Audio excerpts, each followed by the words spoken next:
পরশুদিন একজন আসামি ব্যাঙ্গালোর থেকে আমরা অ্যারেস্ট করছি।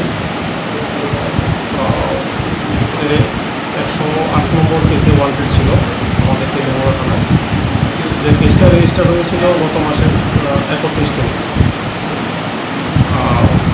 জওহরলাল দেব বর্মা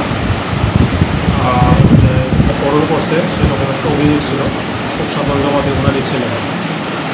সেই অভিযোগের বিরুদ্ধে আমরা কেস রেজিস্টার করি। পরবর্তী সময়ে এলাকা তল্লাশি চালিয়ে একটা কঙ্কাল পাই বাড়ি অন্তত 2 কিলোমিটার দূরে করতে হবে।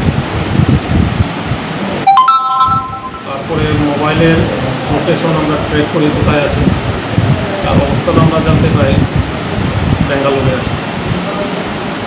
আমরা ব্যাঙ্গালোরে একটা টিম আমরা পাঠাই, কেসের যে ইনভেস্টিগেটিং অফিসার আছে উনি সহ গত পরশুদিন রাত্রে আমরা ব্যাঙ্গালোর থেকে ওঠে অ্যারেস্ট করি। তারপর এখানে লোকাল কোর্টে আমরা প্রডিউস করেছি, ট্রানজিট রিমান্ডে আমরা নিয়ে এসেছি। আজকে আমাদের এখানে এসেছি, আগামীকালকে আমরা কোর্টে প্রদান করবো, আমরা রিমান্ডে নিয়ে আসবো, রিমান্ডে আমরা জিজ্ঞাসাবাদ করবো।